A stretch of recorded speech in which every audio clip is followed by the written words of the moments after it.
നമസ്കാരം. പ്രധാന വാർത്തകൾ. ബരാക് ഒബാമ വീണ്ടും അമേരിക്കൻ പ്രസിഡന്റ്. ജനങ്ങൾ നൽകിയ വിജയമെന്ന് ഒബാമ. ഒബാമയ്ക്ക് ഇന്ത്യയുടെ അഭിനന്ദനം. സംസ്ഥാനത്ത് ബസ് ചാർജ് വർദ്ധിപ്പിച്ചു. മിനിമം ചാർജ് 6 രൂപ. ചാർജ് വർധനയ്ക്കെതിരെ സംസ്ഥാനത്ത് വ്യാപക പ്രതിഷേധം. തിരുവനന്തപുരത്ത് SFI മാർച്ചിന് നേരെ പോലീസ് ഗ്രനേഡ് പ്രയോഗിച്ചു. വിദ്യാർത്ഥികൾക്കും മാധ്യമപ്രവർത്തകർക്കും പരിക്ക്. TP ചന്ദ്രശേഖരൻ വധക്കേസിലെ special prosecutor advocate CK Sreedharan അഴിമതിക്കേസിൽ 2ാം പ്രതി. കാസർഗോഡ് ജില്ലാ സഹകരണ ബാങ്ക് നിയമന അഴിമതിക്കേസിലാണ് സ്പെഷ്യൽ പ്രോസിക്യൂട്ടർ പ്രതിയായത്. കെ സുധാകരൻ MPയുടെ ഡ്രൈവറെ കോടതി റിമാൻഡ് ചെയ്തു. അറസ്റ്റിലായത് വ്യാജരേഖ ചമച്ച കേസിൽ. പ്രവാസികളോട് കേന്ദ്ര സംസ്ഥാന സർക്കാരുകളുടെ അവഗണന അവസാനിപ്പിക്കണമെന്ന് പിണറായി വിജയൻ. കേരള പ്രവാസി സംഘം 3ാം സംസ്ഥാന സമ്മേളനത്തിന് തിരുവനന്തപുരത്ത് തുടക്കം.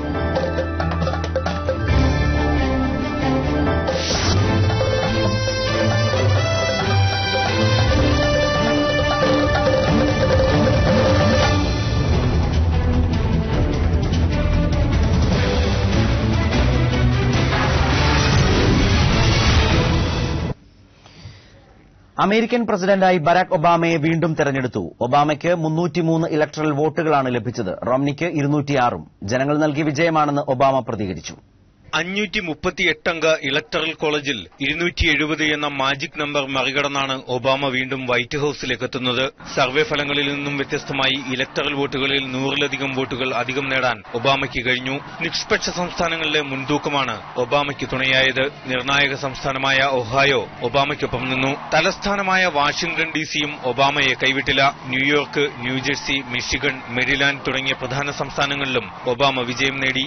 വിജയിച്ചുവെന്ന വാർത്ത പുറത്തു വന്നതോടെ അടുത്ത 4 വർഷങ്ങൾ കൂടിയെന്ന് ഒബാമ ട്വീറ്റ് ചെയ്തു. നിങ്ങൾ നൽകിയ വിജയമെന്നും വരാനിരിക്കുന്നത് നല്ല കാലമെന്നുമാണ് വിജയിച്ച ശേഷം അനുയായികളെ അഭിസംബോധന ചെയ്ത് ഒബാമ ചിക്കാഗോയിൽ പറഞ്ഞത്. We are an American family and we rise or fall together as one nation and as one people. Oklahoma, Texas, South Carolina, Tennessee, Indiana, Georgia തുടങ്ങിയ 22 സംസ്ഥാനങ്ങളിൽ മിറ്റ് റോംനി വിജയിച്ചു. ഒപ്പം നിന്നവർക്ക് നന്ദി പറഞ്ഞ റോംനി നിയുക്ത പ്രസിഡന്റിന് ആശംസകളും നേർന്നു. വെല്ലുവിളികൾ നേരിടുന്ന അമേരിക്കയെ നയിക്കാൻ പുതിയ പ്രസിഡന്റിന് കഴിയുമെന്ന് റോംനി പ്രതീക്ഷ പ്രകടിപ്പിച്ചു. This is a time of great challenges for America, and I pray that the president will be successful in guiding our nation.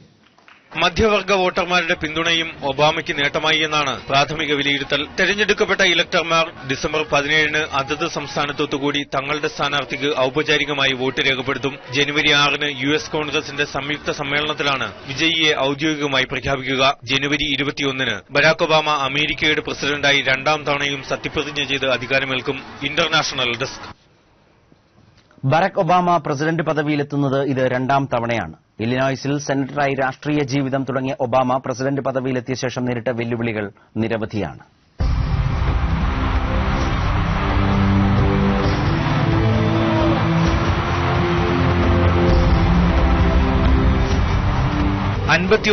ായ ബരാക് ഹുസൈൻ ഒബാമയ്ക്ക് ഇത് 2ാം ഊഴം. 15 വർഷങ്ങൾക്ക് മുൻപ് ഇല്ലിനോയ്സിൽ നിന്നും സെനറ്റിലേക്ക് ആദ്യ കടന്നുവരവ്. അതിനു മുൻപ് അഭിഭാഷകനായി ജീവിതം തുടങ്ങി. 2004-ൽ സെനറ്റിലേക്ക് 2ാം ഊഴം. പരിഷ്കരണ കാലഘട്ടത്തിന്റെ തുടക്കമെന്ന് പാശ്ചാത്യ ലോകം വിശേഷിപ്പിച്ച 19ാം നൂറ്റാണ്ടിന്റെ അവസാന കാലഘട്ടം. സെനറ്റിലേക്ക് 2ാം ഊഴം തേടുന്ന ആഫ്രിക്കൻ അമേരിക്കൻ വംശജൻ. ബരാക് ഹുസൈൻ ഒബാമ അമേരിക്കയുടെ ദേശീയ രാഷ്ട്രീയത്തിലേക്ക് കടന്നുവരുന്നത് ജോർജ് ബുഷിന്റെ ഇറാഖ് നയങ്ങളെ വിമർശിച്ചുകൊണ്ടാണ്. സാമ്പത്തിക മാന്ദ്യം ഏറ്റവുമധികം ബാധിച്ച അമേരിക്കയ്ക്ക് ഉത്തേജക പാക്കേജുകൾ ഒന്നൊന്നായി നൽകിയ പ്രസിഡന്റ്. കഴിഞ്ഞ 4 വർഷത്തിനിടെ ഒബാമയ്ക്ക് ഏറ്റവുമധികം വിമർശനം ഏൽക്കേണ്ടി വന്നതും സാമ്പത്തിക നയങ്ങളിൽ നിന്നും തന്നെ. യുവാക്കൾക്ക് ഏറ്റവുമധികം തൊഴിൽ നഷ്ടപ്പെട്ട കാലഘട്ടമെന്നാണ് മിറ്റ് റോംനി ഒബാമയുടെ ആദ്യ ഊഴത്തെ വിമർശിച്ചത്. 2ാം ഊഴവും വൈറ്റ് ഹൌസിലേക്ക് കടന്നുവരുമ്പോൾ ഒബാമയ്ക്ക് നേരിടാനുള്ളത് ദാരിദ്ര്യമടക്കമുള്ള വിഷയങ്ങളെയാണ്. സമീപകാലത്ത് അമേരിക്കയിൽ ദരിദ്രരുടെ എണ്ണം കൂടുന്നുവെന്ന യാഥാർത്ഥ്യത്തെ മറികടക്കാൻ ഒബാമയ്ക്ക് കഴിയേണ്ടതുണ്ട്. മാറ്റം എന്ന മുദ്രാവാക്യമുയർത്തിയാണ് ബരാക് ഒബാമ ഇത്തവണ തെരഞ്ഞെടുപ്പിനെ നേരിട്ടത്. നൂറ്റാണ്ടുകളായി വർണ്ണവിവേചനമുയർത്തിയ നാട്ടിൽ പ്രതിബന്ധങ്ങളെ മറികടക്കാൻ അമേരിക്കൻ ജനത ഒബാമയ്ക്ക് നൽകിയ അംഗീകാരം കൂടിയായി. International desk. കെ സുധാകരൻ MPയുടെ ഡ്രൈവറെ കോടതി 14 ദിവസത്തേക്ക് റിമാൻഡ് ചെയ്തു. വ്യാജരേഖ ചമച്ച കേസിൽ ഡ്രൈവർ വിനോദിനെ തലശ്ശേരി പോലീസാണ് അറസ്റ്റ് ചെയ്തത്. വ്യാജരേഖ ചമച്ച കേസിൽ കോടതി വാറണ്ട് പുറപ്പെടുവിച്ച വിനോദിനെ പുലർച്ചെ നടാലിന്റെ വീട്ടിൽ നിന്നാണ് പോലീസ് അറസ്റ്റ് ചെയ്തത്. 2005 നവംബർ മാസത്തിലായിരുന്നു കേസിനാസ്പദമായ സംഭവം. തലശ്ശേരി റെയിൽവേ സ്റ്റേഷനിൽ സംശയകരമായ സാഹചര്യത്തിൽ കണ്ട മാരുതി കാർ പോലീസ് കസ്റ്റഡിയിലെടുത്തു. കെ സുധാകരൻ ഡ്രൈവറായ വിനോദിന്റേതായിരുന്നു കാർ. വിശദമായ പരിശോധനയിലാണ് കാറിന്റെ ആർസി ബുക്കും നമ്പർ പ്ലേറ്റും വ്യാജമാണെന്ന് തെളിഞ്ഞത്. KL 4 രജിസ്ട്രേഷനിലുള്ള വാഹനത്തിന് KL 14C 4372 എന്ന വ്യാജ നമ്പറായിരുന്നു വിനോദ് പതിച്ചത്. പോലീസ് അറസ്റ്റ് ചെയ്തെങ്കിലും വിനോദ് ജാമ്യത്തിലിറങ്ങി മുങ്ങുകയായിരുന്നു. 2008 തലശ്ശേരി കോടതി ഇയാളെ പിടികിട്ടാപ്പുള്ളിയായി പ്രഖ്യാപിച്ചു. ആ സമയത്തെല്ലാം വിനോദ് കെ സുധാകരന്റെ ഡ്രൈവറായി ജോലി ചെയ്യുന്നുണ്ടായിരുന്നു. വളപട്ടണം പോലീസ് സ്റ്റേഷനിൽ കെ സുധാകരൻ അതിക്രമം കാട്ടിയപ്പോൾ വിനോദും ഒപ്പമുണ്ടായിരുന്നു. കണ്ണൂരിൽ നിന്നും ക്യാമറമാൻ ബാബുരാജ് മുറാദക്കൊപ്പം PB കുട്ടൻ. ക്രിമിനൽ സ്വഭാവമുള്ളവരെയാണ് കെ സുധാകരൻ എല്ലായ്പ്പോഴും കൂടെ കൊണ്ടു നടക്കുന്നത്. കണ്ണൂർ ജില്ലയ്ക്ക് പുറത്തും കെ സുധാകരന്റെ ഗൺമാൻ അടക്കമുള്ള അനുയായികൾ ആക്രമണം നടത്തിയിട്ടുണ്ട്. കഴിഞ്ഞ വർഷം ഒക്ടോബറിൽ പെരുമ്പാവൂരിൽ വെച്ച് രഘു എന്ന ചെറുപ്പക്കാരനെ അടിച്ചുകൊന്നത് സുധാകരന്റെ ഗൺമാനായ സതീഷായിരുന്നു. കണ്ണൂർ ജില്ലയിൽ മാത്രമല്ല സംസ്ഥാനത്തിന്റെ മറ്റു ഭാഗങ്ങളിലും കെ സുധാകരന്റെ അടുത്ത കൂട്ടാളികൾ അക്രമം അഴിച്ചുവിടാറുണ്ട്. കഴിഞ്ഞ വർഷം ഒക്ടോബർ മാസം 11-ാം തീയതി പെരുമ്പാവൂരിൽ വെച്ച് ഒരു ചെറുപ്പക്കാരനെ മൃഗീയമായി മർദ്ദിച്ചു കൊന്നത് സുധാകരന്റെ ഗൺമാനായ സതീഷ് ആയിരുന്നു. പെരുമ്പാവൂർ KSRTC ബസ് സ്റ്റാൻഡിൽ വെച്ച് പട്ടിയെ തല്ലുന്ന പോലെയായിരുന്നു സതീഷ് പാലക്കാട് സ്വദേശിയായ രഘു എന്ന പാവം ചെറുപ്പക്കാരനെ തല്ലിക്കൊന്നത്. നൂറുകണക്കിന് ആൾക്കാർ നോക്കി നിൽക്കുകയായിരുന്നു സതീഷ് കൊലപാതകം നടത്തിയത്. എന്തിനു വേണ്ടിയായിരുന്നു ഗൺമാൻ സതീഷ് ആ കൊലപാതകം നടത്തിയത് എന്ന ചോദ്യം ഇപ്പോഴും അവശേഷിക്കുകയാണ്. ഇത്തരത്തിൽ ക്രിമിനൽ സ്വഭാവം ഉള്ളവരെയായിരുന്നു എന്നും സുധാകരൻ ഗൺമാനായി നിയമിച്ചിരുന്നത്. അവർക്ക് കൊലപാതകമൊന്നും ഒരു വിഷയമേ അല്ല. വർഷങ്ങൾക്ക് മുമ്പ് മട്ടന്നൂരിനടുത്ത് നാൽപ്പാടി വാസു എന്ന CPIM പ്രവർത്തകനെ യാതൊരു പ്രകോപനവുമില്ലാതെ വെടിവെച്ചു കൊന്നതും സുധാകരന്റെ ഗൺമാനായിരുന്നു. EP ജയരാജനെ വധിക്കാൻ ഗൂഢാലോചന നടത്തിയത് കെ സുധാകരനായിരുന്ന പ്രശാന്ത് ബാബുവിന്റെ വെളിപ്പെടുത്തൽ നേരത്തെ കൈരളി പീപ്പിൾ TV പുറത്തുവിട്ടിരുന്നു. ഇപ്പോൾ വ്യാജരേഖ ചമച്ച കേസിൽ പോലീസ് അറസ്റ്റ് ചെയ്ത ഡ്രൈവർ വിനോദും സുധാകരന്റെ ഗുണ്ടാ സംഘത്തിലെ അംഗമായിരുന്നു.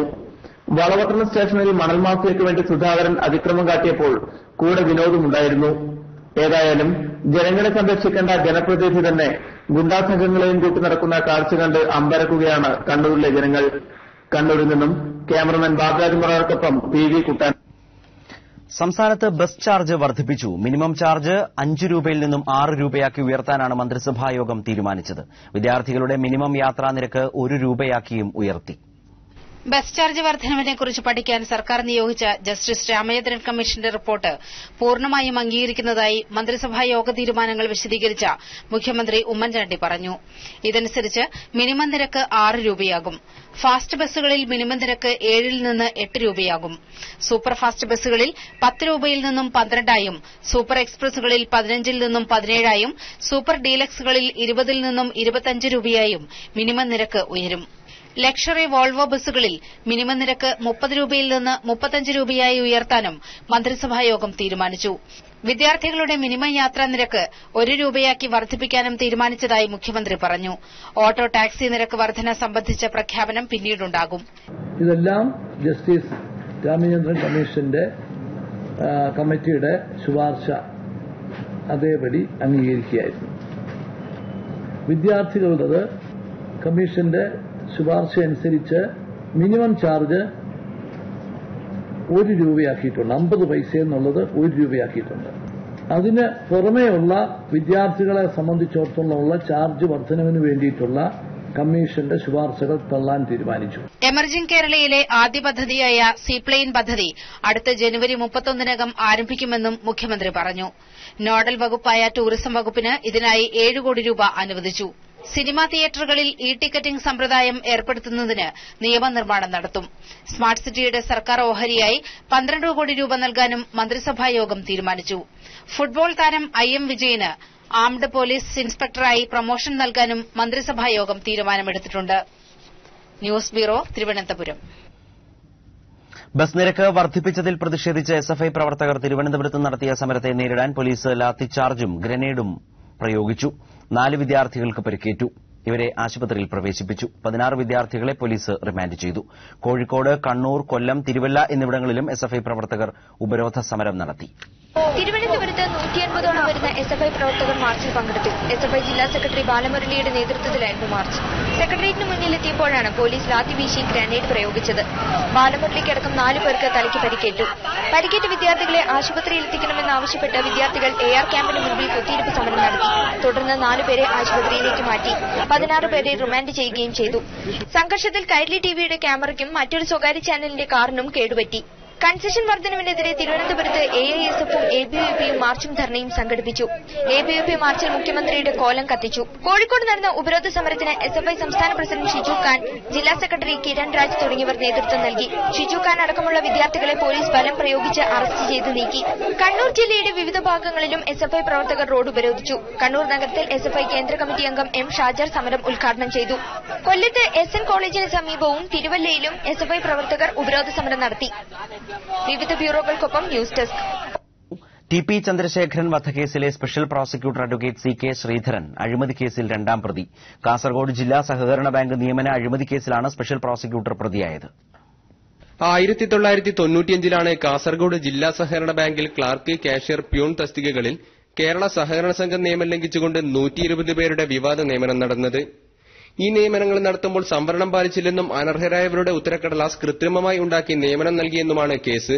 അന്ന് ബാങ്ക് വൈസ് പ്രസിഡന്റായിരുന്ന രവീന്ദ്രൻ, ഭരണസമിതി അംഗമായ CK ശ്രീധരൻ ഉൾപ്പെടെയുള്ളവരുമായുള്ള അഭിപ്രായ ഭിന്നതയെ തുടർന്ന് അന്നത്തെ ജില്ലാ പോലീസ് സൂപ്രണ്ടായിരുന്ന വിൻസനം പോളിന് നൽകിയ പരാതിയോടെയാണ് അഴിമതി പുറത്തുവന്നത്. രവീന്ദ്രന്റെ പരാതിയുടെ അടിസ്ഥാനത്തിൽ 1995 കാസർഗോഡ് ടൌൺ പോലീസ് കേസെടുത്തു. പ്രമുഖ UDF നേതാക്കളുടെ നേതൃത്വത്തിൽ പരീക്ഷ നടത്താൻ സ്വകാര്യ ഏജൻസിയെ ഏൽപ്പിച്ച ശേഷം ഉത്തരക്കടലാസിൽ കൃത്രിമം കാണിക്കുകയും ഉദ്യോഗാർത്ഥികളിൽ നിന്ന് നിയമനം നൽകാൻ ലക്ഷക്കണക്കിന് രൂപ വാങ്ങിയെന്നും പിന്നീട് കണ്ടെത്തി. ഇതിനെ തുടർന്ന് 1995 മാർച്ചിൽ സഹകരണ സംഘം ചട്ടം 176 അനുസരിച്ച് മുഴുവൻ നിയമനങ്ങളും സഹകരണ സംഘം സബ് രജിസ്ട്രാർ റദ്ദാക്കി. പോലീസ് അന്വേഷണം നടന്നുകൊണ്ടിരിക്കെ കേസെറ്റെടുക്കാൻ വിജിലൻസിന് നിർദ്ദേശം നൽകിയിരുന്നെങ്കിലും പിന്നീട് 1988 അഴിമതി നിരോധന നിയമപ്രകാരം പോലീസിന് തന്നെ അന്വേഷണ ചുമതല നൽകി. ജില്ലാ പോലീസ് സൂപ്രണ്ടിന്റെ നേതൃത്വത്തിൽ കാസർഗോഡ് ഡിവൈഎസ്പിയാണ് അന്വേഷണം നടത്തിയത്. ഇതിനിടയിൽ UDF അധികാരത്തിലെത്തിയപ്പോൾ കേസന്വേഷണം മരവിപ്പിക്കാനും അട്ടിമറിക്കാനും ശ്രമങ്ങൾ നടന്നു. 2006 കോഴിക്കോട് വിജിലൻസ് കോടതിയിൽ പോലീസ് അന്വേഷണ റിപ്പോർട്ട് സമർപ്പിച്ചു. CK ശ്രീധരൻ 2ാം പ്രതിയായ കേസിൽ ആകെ 27 പേരാണ് പ്രതിപ്പട്ടികയിലുള്ളത്. ഈ മാസം 12 കോടതി കേസ് പരിഗണിക്കും. ക്യാമറമാൻ ഷൈജു പിലാത്രയോടൊപ്പം Siju Kannan, news bureau, Kasaragod. DMRC ഇല്ലാതെ കൊച്ചി മെട്രോ ഏറ്റെടുക്കാൻ തനിക്ക് കഴിയില്ലെന്ന് E ശ്രീധരൻ. നിർമ്മാണ പ്രവർത്തനങ്ങൾ ഏറ്റെടുക്കുന്നതിൽ DMRCക്ക് തടസ്സമില്ലെന്നും തടസ്സവാദം ഉന്നയിക്കുന്നത് ഡയറക്ടർ ബോർഡാണെന്നും ശ്രീധരൻ ദില്ലിയിൽ വ്യക്തമാക്കി. കേന്ദ്രമന്ത്രി KV തോമസ് അടക്കമുള്ളവരുമായി നടത്തിയ കൂടിക്കാഴ്ചയ്ക്കു ശേഷമാണ് E ശ്രീധരന്റെ ഈ പ്രതികരണം. കൊച്ചി മെട്രോ പദ്ധതി ഏറ്റെടുക്കുന്നതിൽ DMRCക്ക് താൽപര്യമില്ലെന്ന വാർത്തകളോടുള്ള E ശ്രീധരന്റെ പ്രതികരണം ഇങ്ങനെയായിരുന്നു. DMRC ആസ് എൻ ഓർഗനൈസേഷൻ ഒന്നുണ്ട്, പിന്നെ DMRC ബോർഡ് വേറെ ഒന്നുണ്ട്. ഇപ്പൊ ഈ തടസ്സം വന്നിരിക്കുന്ന ബോർഡിലാണ്, അതുകൊണ്ട് DMRC ഓർഗനൈസേഷന് തടസ്സം വന്നിട്ടില്ല. DMRC ഇപ്പോഴും റെഡിയാണ് എടുക്കാൻ. DMRCയുടെ ജോലിഭാരത്തെക്കുറിച്ചും ദീർഘകാലം DMRCക്ക് നേതൃത്വം നൽകിയ ശ്രീധരന് നല്ല ധാരണയുണ്ട്. എത്ര ജോലി ഉണ്ടെങ്കിലും അത് എടുക്കാനുള്ള പ്രാപ്തിയുള്ള ഒരു ഓർഗനൈസേഷനാണ് DMRC. കൊച്ചി മെട്രോ പദ്ധതിക്കായി DMRCയിൽ നിന്നും ജീവനക്കാരെ അധികം നിയോഗിക്കേണ്ടി വരില്ലെന്നും സാങ്കേതികവും ഭൌതികവുമായ പിന്തുണയാണ് DMRCയിൽ നിന്നും വേണ്ടതെന്നും ശ്രീധരൻ വ്യക്തമാക്കി. ടെൻഡറുകൾ ഉൾപ്പെടെയുള്ള വിവിധ രേഖകളുടെ പരിശോധന, സിഗ്നലിംഗ് സംവിധാനം തുടങ്ങിയവയ്ക്ക് രാജ്യത്ത് ആശ്രയിക്കാവുന്ന ഏക ഏജൻസി DMRCയാണ്. DMRC ഇല്ലാതെ കൊച്ചി മെട്രോ പദ്ധതി ഏറ്റെടുക്കാനാവില്ലെന്ന നിലപാടിൽ E ശ്രീധരൻ ഉറച്ചു നിൽക്കുകയാണ്. DMRC ഇല്ലാതെ എനിക്ക് ഒറ്റയ്ക്ക് ഒരാളെ കൊണ്ട് ചെയ്യാൻ സാധിക്കില്ല. ഈ വർക്ക് 27 ചേരുന്ന DMRC ഡയറക്ടർ ബോർഡ് അനുകൂല തീരുമാനമെടുക്കുമെന്നാണ് പ്രതീക്ഷയെന്നും ദീപാവലിക്ക് ശേഷം ചർച്ചകൾക്കായി മുഖ്യമന്ത്രി ഉൾപ്പെടെയുള്ളവർ ദില്ലിയിലെത്തുമെന്നും ശ്രീധരൻ പറഞ്ഞു. DMRC എന്ന സ്ഥാപനമല്ല, സ്ഥാപനത്തിന് ഇന്ന് നേതൃത്വം നൽകുന്നവരുടെ താൽപര്യങ്ങളാണ് കൊച്ചി മെട്രോ പദ്ധതി ഏറ്റെടുക്കുന്നതിൽ നിന്നും DMRCയെ വിലക്കുന്നതെന്ന് DMRCക്ക് ദീർഘകാലം നേതൃത്വം നൽകിയ ശ്രീധരന് തന്നെ ഒടുവിൽ തുറന്നു പറയേണ്ടി വന്നിരിക്കുന്നു. ദില്ലിയിലെ DMRC ആസ്ഥാനത്ത് നിന്നും ക്യാമറാമാൻ മനോജ് ചങ്ങനാശ്ശേരിക്കൊപ്പം സുഭാഷ് ചന്ദ്രൻ. പ്രവാസി സംഘത്തിന്റെ 3ാം സംസ്ഥാന സമ്മേളനം തിരുവനന്തപുരത്ത് ആരംഭിച്ചു. കേന്ദ്ര സംസ്ഥാന സർക്കാരുകൾ പ്രവാസികളോട് പുലർത്തുന്ന അവഗണന അവസാനിപ്പിക്കണമെന്ന് സമ്മേളനം ഉദ്ഘാടനം ചെയ്ത് CPIM സംസ്ഥാന സെക്രട്ടറി പിണറായി വിജയൻ ആവശ്യപ്പെട്ടു. കേരള പ്രവാസി സംഘം സംസ്ഥാന പ്രസിഡന്റ് PT കുഞ്ഞുമുഹമ്മദ് കൊടി ഉയർത്തിയതോടെ കേരള പ്രവാസി സംഘത്തിന്റെ 3ാം സംസ്ഥാന സമ്മേളനത്തിന് തുടക്കമായി. പോയ വർഷം രാജ്യത്തേക്ക് 2.5 ലക്ഷം കോടി രൂപയും സംസ്ഥാനത്തേക്ക് 1/2 ലക്ഷം കോടി രൂപയും എത്തിച്ച പ്രവാസികളെ കേന്ദ്ര സംസ്ഥാന സർക്കാരുകൾ അവഗണിക്കുകയാണെന്ന് സമ്മേളനം ഉദ്ഘാടനം ചെയ്തുകൊണ്ട് പിണറായി വിജയൻ ആരോപിച്ചു. കയറ്റുമതിക്കാർക്കും പ്രത്യക്ഷ നികുതി നിക്ഷേപകർക്കും ആനുകൂല്യങ്ങൾ വാരിക്കൂറി നൽകുന്ന കേന്ദ്രം പ്രവാസി സമൂഹത്തെ കണ്ടില്ലെന്ന് നടിക്കുന്നു. കുടിയേറ്റവുമായി ബന്ധപ്പെട്ട വിവിധ പ്രശ്നങ്ങൾ പരിഹരിക്കണം. തൊഴിൽ തേടി വിദേശത്ത് പോകുന്നതിനായി സാമ്പത്തിക സഹായം നൽകണം. ഉൽപാദന രംഗത്ത് പ്രവാസികളുടെ നിക്ഷേപങ്ങൾ സ്വീകരിച്ച് പുതിയ പദ്ധതികൾ തുടങ്ങണം. എയർ ഇന്ത്യ മലയാളികളായ പ്രവാസികളോട് കാണിക്കുന്ന ക്രൂരതകൾ അവസാനിപ്പിക്കണം. കേരളത്തിൽ നിന്നുമുള്ള കേന്ദ്രമന്ത്രിമാർ പ്രവാസികൾക്കായി ഒന്നും ചെയ്യുന്നില്ലെന്നും പിണറായി വിജയൻ ആരോപിച്ചു. കേന്ദ്ര ഗവൺമെന്റിന്റെ കയ്യിൽ പ്രവാസികളുടേതായി സൂക്ഷിച്ചിരിക്കുന്ന ആയിരക്കണക്കിന് കോടി രൂപ എടുത്തുപയോഗിച്ചാൽ തന്നെ ഇത്തരം കാര്യങ്ങൾ ചെയ്യാൻ സാധിക്കും. നമ്മുടെ നാടിനെ വൻതോതിൽ വിദേശ നാണ്യം നേടിത്തരുന്ന ഒരു വിഭാഗം എന്ന നിലയ്ക്ക് ഈ വിഭാഗത്തെ പ്രോത്സാഹിപ്പിക്കാൻ ഇന്ത്യ ഗവൺമെന്റിൽ കുറച്ച് പണം ചെലവഴിക്കും. സമ്മേളനത്തോടനുബന്ധിച്ച് പുറത്തിറക്കിയ സുവനീർ എളമരം കരീമിന് നൽകിക്കൊണ്ട് പിണറായി വിജയൻ പ്രകാശനം ചെയ്തു. 2 ദിവസം നീണ്ടുനിൽക്കുന്ന സമ്മേളനം പ്രവാസികൾ നേരിടുന്ന വിവിധ പ്രശ്നങ്ങൾ ചർച്ച ചെയ്യും. News bureau, Thiruvananthapuram. ഹൈക്കോടതി ഡിവിഷൻ ബെഞ്ചിന്റെ ഉത്തരവ് വകവയ്ക്കാതെ ജില്ലാ സഹകരണ ബാങ്കുകളിൽ അഡ്മിനിസ്ട്രേറ്റർമാർക്ക് പകരം മാനേജിംഗ് കമ്മിറ്റികൾ രൂപീകരിക്കാനുള്ള സർക്കാർ തീരുമാനത്തിനെതിരെ പ്രതിഷേധം ശക്തമാകുന്നു. സർക്കാർ തീരുമാനം കോടതിയലക്ഷ്യവും ജനാധിപത്യ വിരുദ്ധവുമാണെന്ന് സഹകാരികൾ വിലയിരുത്തുന്നു. സംസ്ഥാന സഹകരണ ബാങ്ക് ഭരണസമിതിയെയും 14 ജില്ലാ സഹകരണ ബാങ്ക് ഭരണസമിതികളെയും പിരിച്ചുവിട്ട UDF സർക്കാരിന്റെ നടപടിക്കെതിരെ സഹകാരികൾ നടത്തുന്ന നിയമയുദ്ധം തുടരുന്നതിനിടെയാണ് ഹൈക്കോടതി ഡിവിഷൻ ബെഞ്ചിന്റെ ഉത്തരവ് മറികടന്ന് അഡ്മിനിസ്ട്രേറ്റർമാർക്ക് പകരം മാനേജിംഗ് കമ്മിറ്റി രൂപീകരിച്ച് ബാങ്കുകളുടെ ഭരണം കൈക്കലാക്കാൻ UDF സർക്കാർ ശ്രമിക്കുന്നത്. രാഷ്ട്രീയ പരിഗണന വെച്ച് കമ്മിറ്റികൾ രൂപീകരിക്കരുതെന്നും ഉദ്യോഗസ്ഥർക്ക് മാത്രമാവണം ബാങ്കുകളുടെ ഭരണ ചുമതലയെന്നുമായിരുന്നു ഹൈക്കോടതി ഡിവിഷൻ ബെഞ്ചിന്റെ ഉത്തരവ്. സർക്കാരിന്റെ നീക്കം കോടതി അലക്ഷ്യമാണെന്നും ജനാധിപത്യ വിരുദ്ധമാണെന്നും നിരീക്ഷിക്കപ്പെടുന്നു. പ്രമുഖ സഹകാരിയായ VP ശശീന്ദ്രൻ, ഇങ്ങനൊരു തീരുമാനം ഹൈക്കോടതിയിലെ ഡിവിഷൻ ബെഞ്ചിന്റെ തീരുമാനത്തിനും ഉത്തരവിനും എതിരായിട്ട് അത് കോടതി അലക്ഷ്യമാണ്. ഈ സാമ്പത്തിക സ്ഥാപനങ്ങളുടെ ഭരണം UDFന്റെ ഘടകകക്ഷി നേതാക്കളുടെ കൈകളിൽ ഒതുങ്ങിയെടുക്കുക എന്ന് മാത്രമാണ്. 2012 ഫെബ്രുവരിയിലാണ് ഒരു ഓർഡിനൻസിലൂടെ UDF സർക്കാർ സംസ്ഥാന സഹകരണ, ജില്ലാ സഹകരണ ബാങ്ക് ഭരണസമിതികൾ പിരിച്ചുവിടുന്നത്. സഹകരണ സ്ഥാപനങ്ങളിലെ തെരഞ്ഞെടുക്കപ്പെട്ട ഭരണസമിതികളെ 5 കൊല്ലം പൂർത്തിയാവുന്നതിനിടെ പിരിച്ചുവിടാൻ പാടില്ല എന്ന 97ാം ഭരണഘടനാ ഭേദഗതി ചൂണ്ടിക്കാട്ടിയായിരുന്നു സഹകാരികൾ ഹൈക്കോടതിയിൽ ഹർജി നൽകിയത്. ഇത് സിംഗിൾ ബെഞ്ചിന്റെ പരിഗണനയിലാണ്. 6 മാസത്തിനുള്ളിൽ വാദം കേട്ട് പ്രശ്നപരിഹാരം തേടണമെന്നും ഡിവിഷൻ ബെഞ്ച് ഇക്കാര്യത്തിൽ ഉത്തരവിട്ടിരുന്നു. എന്നാൽ അഡ്മിനിസ്ട്രേറ്റർ ഭരണത്തിന് കീഴിലാക്കി 9 മാസം കഴിഞ്ഞിട്ടും തെരഞ്ഞെടുപ്പ് നടത്താതെ ഇപ്പോൾ മാനേജിംഗ് കമ്മിറ്റി രൂപീകരിച്ച് ബാങ്കുകൾ പിടിച്ചടക്കാൻ കോടതി വിധിയെപ്പോലും അവഗണിക്കുകയാണ് UDF സർക്കാർ. ബിജു, കൊച്ചി. UDF ഭരണത്തിൽ പാർട്ടി പ്രവർത്തകർക്ക് സംരക്ഷണം ഉറപ്പാക്കുമെന്ന രമേശ് ചെന്നിത്തലയുടെ പ്രസ്താവനയ്ക്ക് തിരുവഞ്ചൂരിന്റെ മറുപടി. പോലീസുകാരുടെ സുരക്ഷിതത്വം ഉറപ്പാക്കുമെന്ന് ആഭ്യന്തരമന്ത്രി തിരുവഞ്ചൂർ രാധാകൃഷ്ണൻ. കൃത്യനിർവഹണത്തിനുള്ള സാഹചര്യം ഉറപ്പുവരുത്തും. പേടിക്കേണ്ടതിനെ മാത്രമേ പേടിക്കൂ എന്നും മന്ത്രി തിരുവനന്തപുരത്ത് പറഞ്ഞു. ലോകായുക്തയുടെയും വിജിലൻസിന്റെയും പ്രവർത്തനം കാര്യക്ഷമമാക്കുന്നതിനുവേണ്ടി പഠിച്ച നിർദ്ദേശങ്ങൾ സമർപ്പിക്കാൻ സർക്കാർ നിയോഗിച്ച ജസ്റ്റിസ് KP ബാലചന്ദ്രൻ റിപ്പോർട്ടിനെക്കുറിച്ച് വിശദീകരിക്കാൻ വിളിച്ചു ചേർത്ത വാർത്താ സമ്മേളനത്തിലാണ് K സുധാകരൻ MPക്ക് തിരുവഞ്ചൂർ വീണ്ടും മറുപടി നൽകിയത്. ഇവിടെ ഒരു ആവശ്യമില്ലാത്ത രൂപത്തിൽ നമ്മളുടെ ഗവൺമെന്റ് ഉദ്യോഗസ്ഥന്മാർക്ക് നീതി ബോധത്തോടുകൂടി പോകാൻ കഴിയാത്ത ഒരു സാഹചര്യം, അതിനുവേണ്ടിയുള്ള അന്തരീക്ഷത്തിന് തടസ്സമുണ്ടാക്കുക, അവരുടെ ഓഫീസിൽ പോലും സുരക്ഷിതമായിട്ട് അവർക്കിരിക്കാൻ പറ്റാത്ത സാഹചര്യം വരിക, അതൊന്നും നമുക്ക് ജനാധിപത്യത്തിൽ ഗുണകരമല്ല. അപ്പൊ അതുകൊണ്ട് പൊതുപ്രവർത്തകരുടെ 100% നീതി, അവരുടെ ഒരു നിയമപരമായി ഒരു താല്പര്യവും തകർക്കേണ്ട കാര്യം ഇവിടെ പോലീസ് ഉദ്യോഗസ്ഥന്മാർക്കില്ല. അത് ഭംഗിയായി പൊക്കോട്ടെ. അതുപോലെ തന്നെ ഉദ്യോഗസ്ഥന്മാർ ജോലി ചെയ്യുന്ന ഇടം, ജോലി സ്ഥലത്തെ അവരുടെ സുരക്ഷിതത്വം കൂടി നമ്മൾ തന്നെ അത് പ്രശ്നമാക്കാതെ അതവർക്ക് ജോലി ചെയ്യുന്നതിനുള്ള അവകാശം അവർക്കും വഹിച്ചു കൊടുക്കുക. മണൽ മാഫിയയുടെ പ്രവർത്തനം തടയുന്നതിന് പോലീസ് നടപടി സ്വീകരിക്കുമെന്ന് പറഞ്ഞ തിരുവഞ്ചൂർ വളപട്ടണത്ത് പോലീസ് ഉദ്യോഗസ്ഥന് നേരെയുള്ള K സുധാകരന്റെ സമീപനത്തെക്കുറിച്ച് വ്യക്തമായി മറുപടി നൽകിയില്ല. IGയുടെ റിപ്പോർട്ടിലെ പരാമർശങ്ങളുടെ അടിസ്ഥാനത്തിലാണ് വളപട്ടണം SIയെ സ്ഥലം മാറ്റിയത്. K സുധാകരനെ പേടിക്കുന്നുണ്ടോ എന്ന മാധ്യമപ്രവർത്തകരുടെ ചോദ്യത്തിന് മന്ത്രിയുടെ ഉത്തരം ഇങ്ങനെ: പേടിച്ചല്ലേ ജീവിക്കാം. SP രഘുവർമ്മയെ തിരിച്ചെടുക്കാനുള്ള നടപടിയുമായി സർക്കാർ മുന്നോട്ടു പോകുമെന്ന് പറഞ്ഞ മന്ത്രി റൈറ്റ് ടു ഇൻഫർമേഷൻ പോലെ റൈറ്റ് ടു സർവീസ് വേണമെന്നതാണ് ജസ്റ്റിസ് KP ബാലചന്ദ്രൻ റിപ്പോർട്ടിലെ പ്രധാന ശുപാർശയെന്നും കൂട്ടിച്ചേർത്തു. News bureau, Thiruvananthapuram. ഉദ്ദേശിക്കുന്ന കാര്യങ്ങൾ നടപ്പിലാകില്ല എന്ന് കണ്ടതുകൊണ്ടാണ് സഹകരണ മേഖലയെ കയ്യിലൊതുക്കാൻ കേന്ദ്ര സംസ്ഥാന സർക്കാരുകൾ വളഞ്ഞവഴി സ്വീകരിക്കുന്നതെന്ന് CPIM സംസ്ഥാന സെക്രട്ടറി പിണറായി വിജയൻ. ഇതിന്റെ ഭാഗമായാണ് കേന്ദ്ര സർക്കാർ ഇപ്പോൾ ഭരണഘടനാ ഭേദഗതി കൊണ്ടുവന്നതെന്നും പിണറായി പറഞ്ഞു.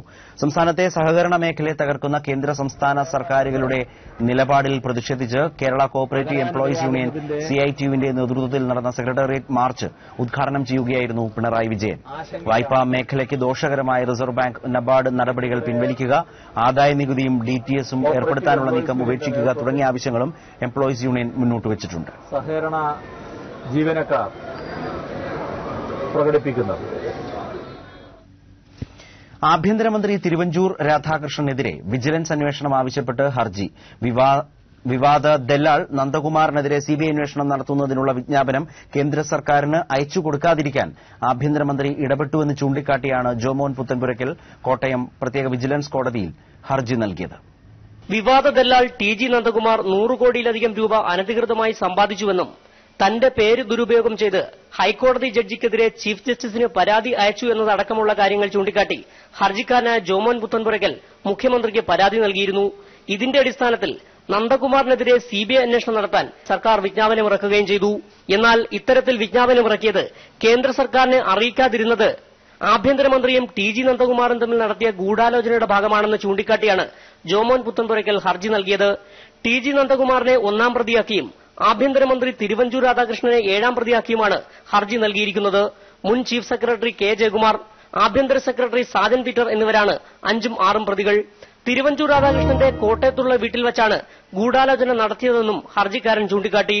തിരുവഞ്ചൂർ രാധാകൃഷ്ണൻ വിജിലൻസ് വകുപ്പ് മന്ത്രി അധികാര ദുരുപയോഗം ചെയ്ത് CBI അന്വേഷിക്കുവാൻ ശുപാർശ ചെയ്യപ്പെട്ട കേസിലെ പ്രതിയുടെ സ്വാധീനത്തിന് വഴങ്ങി പ്രതിഫലം പറ്റി വിജിലൻസ് അന്വേഷണവും ക്രൈംബ്രാഞ്ച് അന്വേഷണവും അട്ടിമറിച്ച സാഹചര്യത്തിൽ CBI അന്വേഷണത്തിന് സർക്കാർ വിജ്ഞാപനം പുറപ്പെടുവിച്ച ആ വിജ്ഞാപനം പൂഴ്ത്തിവെച്ച് പ്രതിയെ സഹായിക്കുവാൻ ശ്രമിച്ച വിജിലൻസ് വകുപ്പ് മന്ത്രിയും ആഭ്യന്തര വകുപ്പ് മന്ത്രിയുമായ തിരുവഞ്ചൂർ രാധാകൃഷ്ണൻ അധികാര ദുരുപയോഗം ചെയ്തു. കേസിൽ പ്രാരംഭവാദം കേട്ട കോടതി അന്തിമവാദം കേൾക്കുന്നതിനായി തിങ്കളാഴ്ചത്തേക്ക് മാറ്റി. News bureau, Kottayam.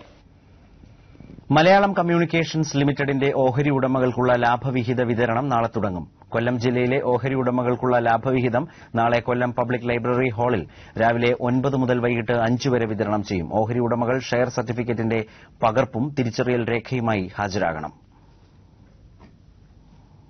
സ്പോർട്സ്.